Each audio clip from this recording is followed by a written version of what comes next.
Good morning, student. My name is Vijayan Singh. I am a SST teacher in Victorious International School. We are going to start chapter number 6.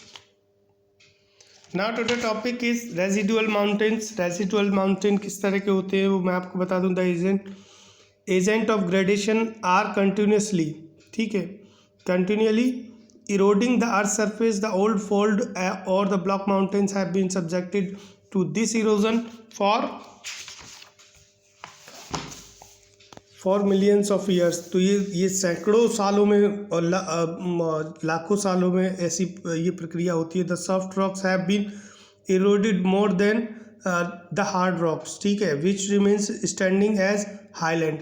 तो ये actually ये residual mountains जो होते हैं वास्तव में soft rocks और hard rocks का मिला जुला रूप होते हैं, जिसमें मुलायम चट्टानें भी होती हैं और हार्ड चट्टानें भी, यानी सख्त चट्टानें भी होती हैं. तो इसमें क्या होता है, जो मुलायम चट्टान होती हैं वो धीरे धीरे करके जो है ख़त्म हो जाती हैं, जबकि इरोडेड मीन्स ख़त्म होना, ठीक है. और ये प्रक्रिया लाखों सालों में होती है, मिलियंस ऑफ ईयर्स में ये पॉसिबल हो पाता है. तो वो जो सॉफ्ट रॉक्स होती है वो धीरे धीरे ख़त्म हो जाती है और जो है जो सख्त चट्टानें होती हैं वो एक स्टैंडिंग एज हाईलैंड, एक उच्च भूमि की तरह खड़ी रहती हैं, ठीक है. सच माउंटेन्स आर कॉल्ड रेजिडुअल और इरोजनल माउंटेन्स. ऐसे ही पर्वतों को जो है हम इरोजनल माउंटेन्स कहते हैं. The Aravallis in India and Sierra Nevada in Spain are residual mountain. ये उदाहरण है रेजिडुअल माउंटेन के. अरावली पर्वतमालाएं जो भारत में है और सेरा नवेदा जो है वो स्पेन में. तो ये रेजिडुअल माउंटेन्स के कुछ एग्जांपल हैं. यूजफुलनेस ऑफ माउंटेन्स, पर्वतों के क्या लाभ हैं वो मैं आपको बता दे रहा हूँ, ठीक है. दे हेल्प इन द कंडेंसेशंस, एक second, they help in the condensation of moisture by forcing the wind to rise, ठीक है. आप जानते हैं जब पर्वत होते हैं वो हवाओं को रोकने में और उन्हें संघनित करने में जो है सहायता करते हैं, जिससे जो नमी भरी हवाएं होती हैं उनको वहीं रोक देते हैं. उससे क्या होता है, जो है बादल संघनित हो जाते हैं और वहाँ वर्षा हो जाती है, ठीक है. They act as a effect barrier against the cold and hot wind. तो ये एक तरह के बाधा के रूप में इफेक्ट का प्रभाव डालते हैं. पर्वत जो होते हैं वास्तव में क्या होता है, गर्म और या गर्म हवा हो या ठंडी हवा हो, उसको एक बाधा के रूप में उसे जो है प्रभाव डालते हैं हवाओं पर, कि उनको जो है, मान लीजिए जैसे एग्जांपल दे रहा हूँ मैं, हमारे देश में जो हिमालय पर्वतमालाएं हैं वो अगर ना हो तो पता चलेगा कि जो साइबेरिया से और मध्य एशिया से जो ठंडी हवाएं आती हैं वो सीधे हमारे देश में जो है आ जाएंगी और उसका प्रभाव आप लगभग पूरे नहीं तो आधे से ज़्यादा भारत पर देखेंगे. हमारा भारत जो है बहुत ठंडा हो जाएगा, ठीक है.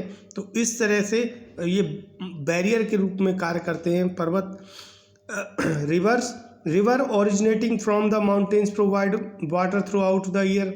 तो जो पर्वत ऐसे हैं जहाँ बर्फ़ जमी रहती है वर्ष भर, तो उनसे निकलने वाली नदियाँ भी पूरे वर्ष जो है उनमें पानी रहता है, ठीक है. The mountain slopes have rich pasture and valuable forest. तो जो माउंटेन्स के जो ढाल होते हैं, यानी पर्वतीय ढाल जिसे कहते हैं हम, वहाँ पर क्या होता है कि घास के बहुत सारे बहुत से पर्वत ऐसे हैं जो घास से ढके रहते हैं. इसके अलावा उन पे जो है घने जंगल पाए जाते हैं. ऐसे भी हमारे यहाँ फॉरेस्ट है जहाँ जो घने जंगल ऐसे भी बहुत सारे माउंटेन्स हैं जो घने जंगलों से ढके हुए हैं. तो पर्वतीय ढालों से हमें घास और जंगल से लकड़ियाँ आदि ऐसी चीज़ें भी प्राप्त होती हैं, वहाँ भी ये लाभदायक हैं. इसके अलावा द स्टीप स्लोप, जो खड़ी ढाल होती है, स्टीप मीन्स खड़ी ढाल, ठीक है. स्लोप माने ढाल और स्टीप माने खड़ी, ठीक है. खड़ी ढाल जो होती है provide site for the buildings of dams for generating hydro electricity. तो जो खड़ी ढाल होते हैं वहाँ पर क्या होते हैं, हम जो है बांध बनाकर हाइड्रो इलेक्ट्रिसिटी पैदा कर सकते हैं. तो यहाँ भी पर्वत हमारे काम आते हैं. The waterfall in the hilly region can be developed to generate hydro electricity. जो वाटरफॉल होते हैं जो बहुत ऊंचाई से जो है पानी गिरता है, झरने होते हैं, वहाँ भी हम जो है हाइड्रो इलेक्ट्रिसिटी पैदा कर सकते हैं। वहाँ भी कई विकल्प होते हैं बिजली बनाने के। The waterfall in the hilly region can be developed the generate hydro electricity. ठीक है। In the tropicals areas many health and tourist resorts have developed in the mountains. तो जो पहाड़ी क्षेत्र होते हैं आप जानते हैं, वहाँ प्रतिवर्ष हजारों पर्यटक आते हैं, तो उन क्षेत्रों का आप जो टूरिज्म की दृष्टि से भी विकसित कर सकते हैं। वहाँ पर बहुत सारे रिसोर्ट्स हैं और हेल्थ के लिए भी वो अच्छी जगह मानी जाती है। Many valuables minerals are often found in the mountains. तो जो पर्वत हैं उनके अंदर बहुत सारे आवश्यक मिनरल्स भी प्राय पाए जाते हैं। ऐसा देखा गया है कि बहुत जो महत्वपूर्ण मिनरल्स हैं वो अक्सर पर्वतों में पाए जाते हैं। ठीक है, तो आज के वीडियो में बस इतना ही। नेक्स्ट वीडियो में आपको प्लेट्यूज के बारे में बताएंगे। तब तक के लिए थैंक यू।